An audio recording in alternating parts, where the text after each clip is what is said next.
So as part of the plan this year, I also wanted to get some fruit trees established.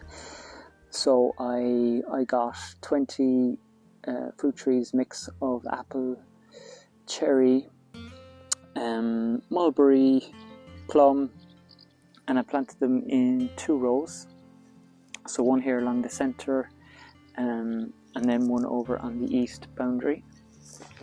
And so I kind of looked up as well what are the good companion plants to put in between the fruit trees. So lavender, rosemary, thyme were a few suggestions, fennel.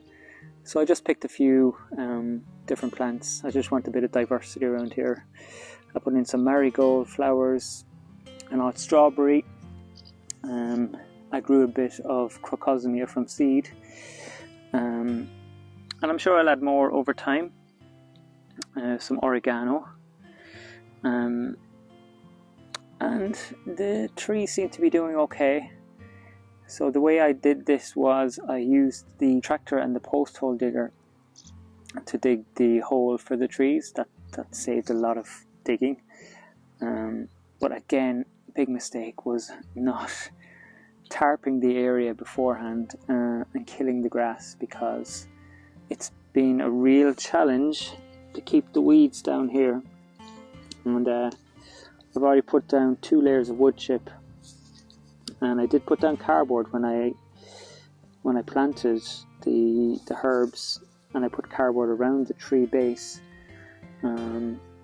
So it's been a lot of work, but yeah, again, I really should have killed the grass and weeds fully by tarping them with this stuff, but isn't hindsight great?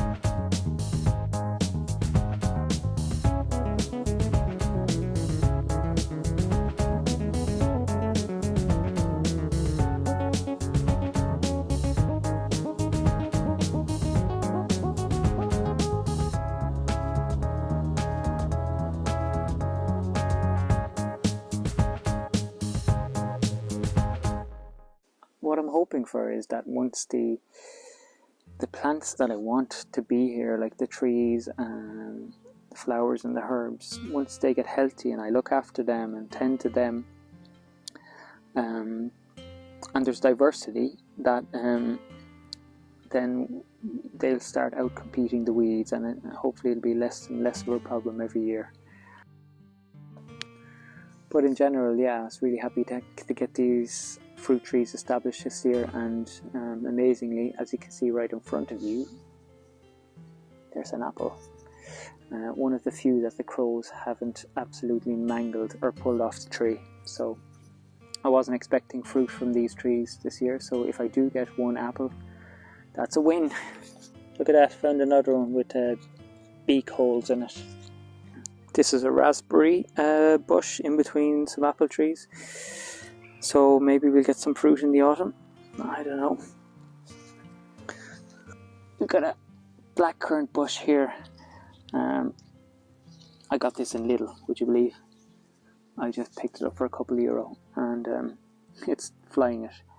But my only worry is how close it is to this tree, and I know these can get pretty big. So even with my herbs here, I think I've planted a few of them way too close. Look at that, a huge grass clump. Look at this fennel, absolutely incredible growth this year. I bought that as a tiny little transplant. So down here in the southeast corner, I started a small little fruit area with, this is jostaberry. It's a hybrid between gooseberry and blackcurrant, so interesting to see what the fruit will be like there. And then in between is blueberry, jostaberry, and another blueberry. So again, trying to keep keep on top of the weeds here, but they're doing okay. They're happy enough. Behind me here is the second fruit row. That doesn't get the same love and attention as the middle row because it's further from the house. It's the way it goes. But these are doing okay. We got fennel and lavender again here. More fennel. I've just maintained the wood chip around the trees. This is mulberry, white mulberry. So hopefully I'll get on top of the weeding here again soon. Look at that apple. That is the best one I've seen yet. And amazing. And a cherry. That's the start of the compost pile.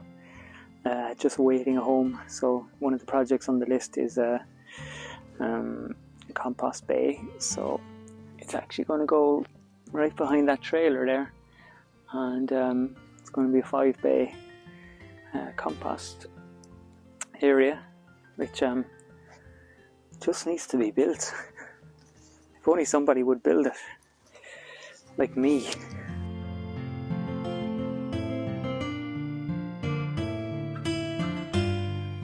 So this is the nursery tunnel, and yes, I know it's not a finished tunnel. It's a work in progress. I spent a few evenings in June getting the frame up with a bit of help from Elena, and that was quite enjoyable and kind of satisfying. I concreted the frame into the ground, so it's hopefully pretty sturdy. I think it's going to be tricky to get the plastic on, but there's a bit more work to do, some framing and get the doors on before that. But it's a nice size, and this is the place where all the plants will start their life. I'll be sowing my seeds and transplanting and propagating. So I'm going to build a few benches and a propagating bench as well. This hedge splitting the middle of the farm is quite nice and growing really well. And it's going to split the nursery and this tunnel. This is the first tunnel, an actual growing tunnel now that I'm going to bring up. I tarped it a few months ago. Really good work, John. Tarped it poorly because that tarp is doing nothing but probably helping the grass grow. I took a peek underneath it a few times, and it's all lovely green growth. So I think I've learned that you absolutely need a black tarp to properly kill the grass. Yeah, look at that. I mean, it's not the healthiest grass under there, but it's definitely not dead. So I'm going to have to replace all of this with black builder's plastic, which is actually what I'm using to tarp the market garden. This was bloody painful. This tarp comes in 15 meters by 3.5 meter strips. So I went through 14 of them here, I think, and finding rocks and stuff to hold it down was one of the biggest challenges, and then getting them out here. This is actually killing the grass and weeds, and this is going to be the home of the permanent beds. Just as I say that, I see this grass peeping out here. I'll fix that another time. So this is where I'm going to build the no-dig permanent beds. At least I think I'm going to do no-dig. I'm not sure. So this area, just outside the house, we got a bit of landscaping done here. What I think I'm going to do here is some small raised beds, and I'll grow some herbs and vegetables for the house that are kind of a close proximity we put down a couple of sleepers here to kind of as a small retaining wall. I think that could be nice.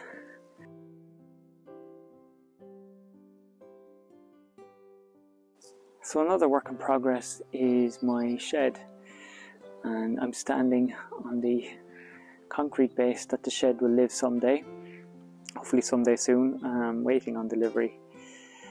It's going to be a 12 meters by 6 meter shed. It's quite big, and it's going to be split right along here at the 7 meter mark. So this is the room that's going to be the processing room,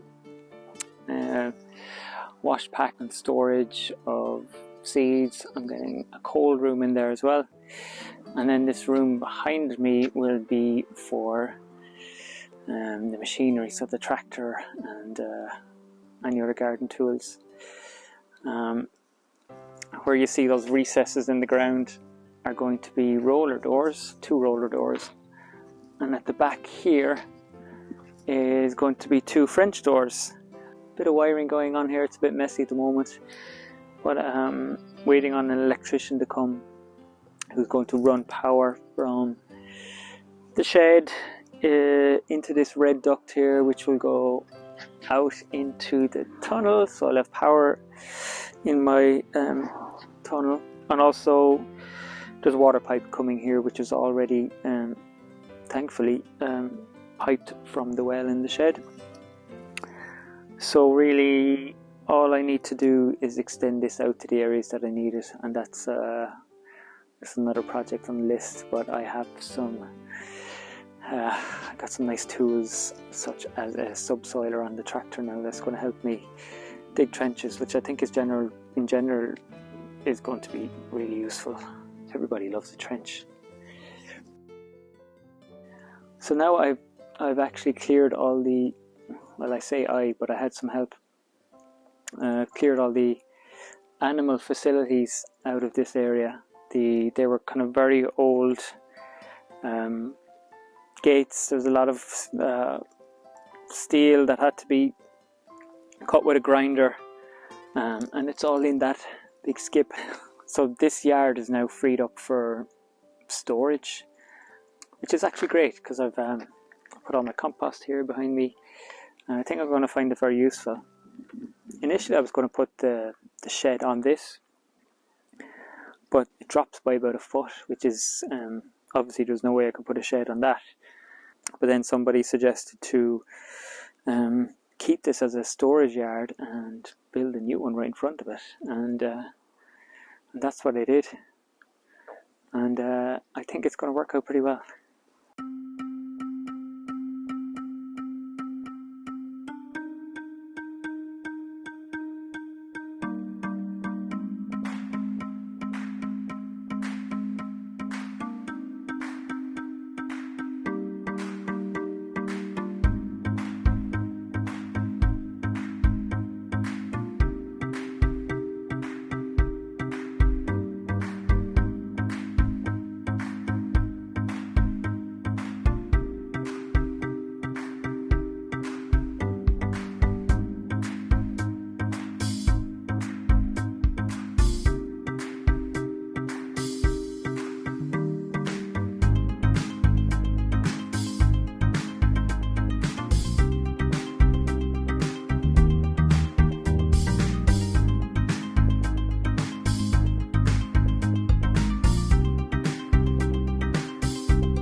So I had a guy in recently to do a lot of excavating and generally causing havoc, but in a good way. In the space of a week, Jim and his lads created a brand new entrance into the farm, which is what I'd imagined doing all along, just not so soon. I just figured now is the time to do these things while I'm building the farm, rather than bringing in heavy machinery when, you know, plants are established and I don't have the time to deal with it either.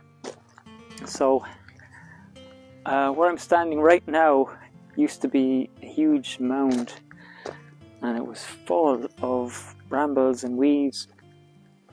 So moved a lot of that soil over to each side, so you kind of a nice embankment on each side. And this is the entrance. The reason I wanted an entrance is to kind of keep the house private. I mean, that's where we live, and someday hopefully there'll be visitors coming here, and we kind of wanted to separate home life and farm life. So that's why when you come in our entrance, you know, turn left for the farm. I'm sure I'll sign it up nicely someday. But I think he did an absolutely fantastic job. I was just absolutely amazed at his agility and dexterity in the excavator. This guy was, you know, seasoned pro. He's using this machine for 30 years. I mean, sometimes you just need a bit of machinery to do a job that probably would have taken me months, if not longer. So basically what I did is I drew out a rough plan, and I gave it to Jim, and he translated it pretty well. So the idea is that you know, you come in here. I wanted a little area, the one behind me now, just as an area for deliveries for bulky items, whether it's compost or, you know, something that a lorry needs to drop in, and I can bring the tractor up here to collect it, or I can store it if I needs be. And then we got this little road leading down here towards, yeah, a car park. And I know it probably sounds a bit strange building the car park now for a farm that doesn't have any customers or a business that's not established, but it's partially building it now while I have the chance, and like I said, not disrupting a working farm to come in and tear the place apart. But building the car park also represents a sort of intention for me, or a vision, that someday I want to see this full and people coming out here to enjoy the place. So I'm going to see this regularly. I know it's a car park. I'm going to see it empty, and it's going to be something that keeps me honest and keeps me motivated to keep driving forward with this and build that vision that I have. It's great to see these willow cuttings that I stuck in the ground back in April taking off, and just utterly fascinated by cuttings in general, how they just grow into a new plant just like that. These are flying. And you know, after 6 months, you know, becoming more accustomed to the lay of the land and the little subtleties and finding paths and the quickest way around. It's still early days, and I am absolutely loving working out here and building something. I look forward to the winter in a way, because I get to spend time working more on it and preparing for next spring. So I really want to get going on the irrigation soon, and building the compost bay, some benches and a propagation bench for the nursery. So that's it for now. Plenty more work to be done, and see you again soon.